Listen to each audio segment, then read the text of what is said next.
வணக்கம் மக்களே. இன்னைக்கு நம்ம எங்க இருக்கோம்னா செங்கல்பட்டுல இருந்து சாலவாக்கம் போற வழியில மெய்யூர் என்ற இடத்துல இருக்கோம். இங்க ஏன் வந்திருக்கோம், எதுக்கு வந்திருக்கோன்றதை பத்தி ஒரு சின்ன பிரீஃப் பார்ப்போம். திரு சீனிவாசன் வந்திருக்காரு. செங்கல்பட்டோட வளர்ச்சியை என்னன்னு இப்ப சொல்ல போறாரு. சார் வணக்கம் சார். வணக்கம், வாங்க திரு சீனிவாசன் அவர்களே. தேங்க்யூ. பேசுகிறோம் சார். இன்னைக்கு செங்கல்பட்டு அப்படின்னு நம்ம சொல்ல வேண்டியதில்லை சார். ஏன்னா செங்கல்பட்டு இன்னைக்கு சென்னை சார். சிஎம்டி லிமிட்குள்ளே வந்துருச்சு. இப்போ நமக்கு இங்கே புது பஸ் ஸ்டாண்ட் ஒன்று கட்டி முடிச்சுட்டாங்க 10 ஏக்கரில். அந்த பஸ் ஸ்டாண்ட் அடுத்த மாதம் திறக்க போகிறாங்க. அது சிஎம்டிஏ பஸ் ஸ்டாண்டு தான் போட்டிருக்காங்க. சிஎம்டிஏ லிமிட்டுக்குள்ளே சிஎம்டிஏ கட்டின ஒரு பஸ் ஸ்டாண்ட். அப்போ செங்கல்பட்டுன்றது இன்னைக்கு சென்னை தான். ஸோ நம்ம சென்னையில் இடம் வாங்க முடியல, எவ்வளோ பேர் வருத்தப்படுறோம். ஐயோ இந்த இடம் வாங்கியிருக்கலாம், அந்த இடம் வாங்கியிருக்கலாம், இவ்வளோ பணம் கம்மியாக இருந்தது. அதே மாதிரி அடுத்த 5 வருஷங்களில் பார்த்தீங்கன்னா செங்கல்பட்டும் பேசக்கூடிய நகரமாக மாறப்போகுது.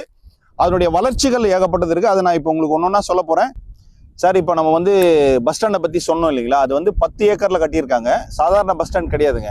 ஏற்கனவே நம்ம செங்கல்பட்டு பஸ் ஸ்டாண்ட் பார்த்தீங்கன்னா ஒரு 20 பஸ் தான் நிற்கக்கூடிய அளவில் இருக்குது. இன்றைக்கி 600 பஸ்ஸை கையாளக்கூடிய அளவில் ஒரு பெரிய பஸ் ஸ்டாண்டை இன்றைக்கி கட்டி முடிச்சுட்டாங்க, திறக்க போகிறாங்க. அது மட்டும் இல்லாமல் அதுக்கு பக்கத்தில் பார்த்தீங்கன்னா 15 ஏக்கர் ஈகோ பார்க் ஒன்று டெவலப் பண்ண போகிறாங்க. அதுக்கு உண்டான வேலைகள் நடந்துட்டு இருக்குங்க. இது மட்டும் இல்லாமல் அடுத்த வளர்ச்சின்னு பார்த்தீங்கன்னா ஒரு 6 கலெக்டர் உட்காரக்கூடிய ஒரு பெரிய கலெக்டர் ஆஃபீஸ். இப்போ செங்கல்பட்டில் ஏன் கட்டியிருக்காங்க அப்படின்னா அடுத்த சென்னை செங்கல்பட்டு தாங்க. துணை நகரமாக அறிவிச்சாச்சு உங்களுக்கு. ஸோ சென்னைக்கு அடுத்து இதை தான் நகரமாக மாற்ற போகிறாங்க. அதுக்கு உண்டான எல்லா வேலைகளும் நடந்துட்டு இருக்கு. இதை பற்றி வெளியில் யாருக்கும் தெரியாதனால இங்கே முதலீடு பண்ணுறதுக்கு எல்லாரும் யோசிக்கிறாங்க. ஸோ இதை மக்களுக்கு கொண்டு போய் சேர்க்க வேண்டியது எங்களுடைய கடமைன்றதுனால நாங்கள் இங்கே இதை சொல்ல வந்திருக்கோம். தாம்பரம் டு செங்கல்பட்டு வரைக்கும் 10 வழி சாலையை முடிச்சுட்டாங்க. இப்போ செங்கல்பட்டு டு திண்டிவனம் வரைக்கும் 10 வழி சாலை வேலை ஆரம்பிச்சு ரொம்ப வேகமாக நடந்துட்டு இருக்கு. பிரிட்ஜ் ஒர்க் நடந்துட்டு இருக்கு. நமக்கு திண்டிவனத்துல இருந்து இந்த பக்கம் தாம்பரம் வரைக்கும் கவர் பண்ணக்கூடிய ஒரு பெரிய ஹாஸ்பிட்டல், கவர்மெண்ட் ஹாஸ்பிட்டல்னா செங்கல்பட்டு ஹாஸ்பிட்டலுங்க. பெரிய பெரிய சர்ஜனு, உங்களுக்கு என்ன விதமான ட்ரீட்மெண்ட் வேணாலும் அத்தனையும் இங்கே கொண்டு வந்துட்டாங்க. இது நிறைய பேருக்கு தெரியறது இல்லை. 2வது மெடிக்கல் காலேஜ் கவர்மெண்ட் இது இருக்குங்க.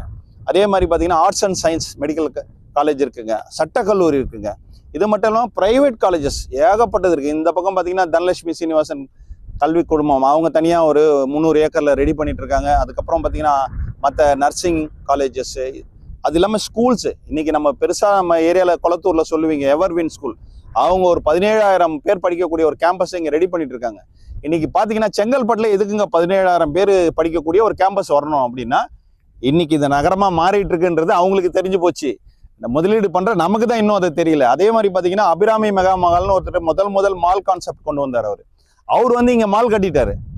லாரல் மால் கட்டி இன்னைக்கு நல்ல ஜேன்னு கூட்டம் போயிட்டு இருக்கு, படம் ஓடிட்டு இருக்கு. அவங்க ஏன் இங்கே முதலீடு பண்ணி ஒரு மாலை இப்போ கட்டுறாங்க அப்படின்னா இதுதான் அடுத்த சென்னைன்றது அவங்களுக்கு தெரியுது.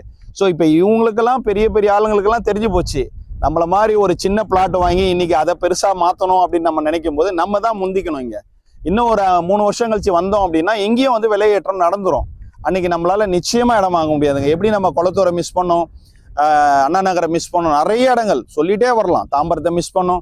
இன்னைக்கு தாம்பரம்லாம் ஒண்ணுமே கிடையாது. இன்னைக்கு பாத்தீங்கன்னா தாம்பரத்துல இடம் வாங்க முடியாது. ஈஸ்ட் தாம்பரத்துக்கு கிட்டே போக முடியாது. நீங்க எல்லா அம்யூனிட்டிஸோட இன்னைக்கு செங்கல்பட்டுல ஒரு இடத்த நம்ம ரெடி பண்ணி வச்சிருக்கோம். நிச்சயமா நீங்க நேரடியா நாங்க சொன்ன அத்தனை தகவல், இன்னும் நிறைய தகவல் சொல்லிட்டே இருக்கலாம். பக்கத்துல வரப்போகுதுன்னு கேள்விப்பட்டேன். அது உண்மை? ஆமாங்க, அது உண்மைங்க. இதை பத்தி யாருக்கும் தெரியாது. வாங்கினவங்களுக்கு எல்லாம் பாத்தீங்கன்னா இன்னைக்கு ஜாக் பாட்டுங்க. ஏன்னா இங்கேருந்து 300 மீட்டரில் ஜிஎஸ்டி ரோடு கனெக்ட் ஆக போகுதுங்க. ஏன் அப்படின்னா மக்களுடைய நெரிசல். இப்போ ஒரு நீங்கள் ஃபங்க்ஷன் டைமில், ஒரு ஃபெஸ்டிவல் டைமில் நீங்கள் இங்கே போனீங்கன்னா செங்கல்பட்டுக்கிட்ட 6 மணி நேரம் 8 மணி நேரம் கூட்ட நெரிசல் அப்படின்னு ஒரு தகவலை நம்ம ரெகுலராக பார்க்குறோம். டோலில் வண்டி நிற்கிது. இந்த ஏரியாவை நீங்கள் கடக்கிறதுக்கு ஒரு 5 மணி நேரம் இல்லை 6 மணி நேரம் ஆகுங்க. இதை அரசாங்கம் என்ன பண்ணுறாங்கன்னா இதுக்கு ஒரு தீர்வு கொண்டு வந்துட்டாங்க. மற்றபடி இந்த சைட்ல என்னென்ன நீங்க வளர்ச்சி திட்டங்களை வச்சிருக்கீங்க சார்? இந்த சைட்ல பாத்தீங்கன்னா கிட்டத்தட்ட எல்லாமே சிமெண்ட் ரோடு போட்டிருக்கோம் சார். ஒரு 1.5 அடிக்கு உயரம் ஏற்றி நல்ல திக்கா போட்டிருக்கோம். அடுத்த 50 வருஷம் ஆனாலும் இந்த ரோடு எதுவுமே ஆகாதுங்க. 1. 2வது பாத்தீங்கன்னா சுத்தி காம்பவுண்ட் சுவர் போட்டிருக்கோங்க. 3 சோலார் ஸ்ட்ரீட் லைட் போட்டிருக்கோம். கிட்டத்தட்ட 260 லைட் இருக்கு. நீங்க இரவு நேரத்தில் வந்தாலும் பகல் மாதிரி இருக்குங்க நம்ம சைட்டு. நீங்க நைட்ல கூட சைட்ல பார்த்துட்டு போலாங்க. அந்த மாதிரி ஒரு சைட்டு. 3வது பாத்தீங்கன்னா உங்களுக்கு EB line 3 phase line side ஃபுல்லாகவே ரன் ஆகும். நீங்கள் எங்கே வீடு கட்டினாலும் உடனே எடுத்துக்க முடியுங்க. 4வது பார்த்தீங்கன்னா நம்ம சைட்லேயே ஒரு வீடு கட்டிட்டு இருக்காங்க. 3 ஃப்ளோர் இதோ முடிய போகுதுங்க, ஓப்பன் ஆக போகுது. ஆமாம், இன்னொரு 3 மாதம் 2 மாதத்தில் கிரகபிரவேசம் பண்ண போகிறாங்க.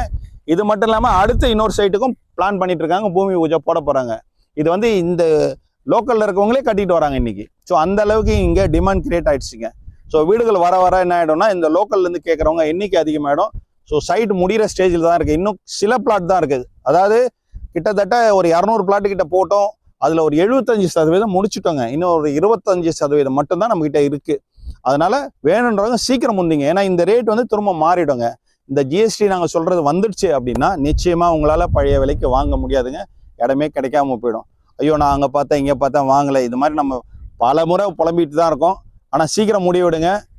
ஸ்க்ரீனில் தெரிய நம்பரில் கூப்பிடுங்க. சைட் விசிட்டை ஃப்ரீயாக அரேஞ்ச் பண்ணிங்க. தேங்க்யூ.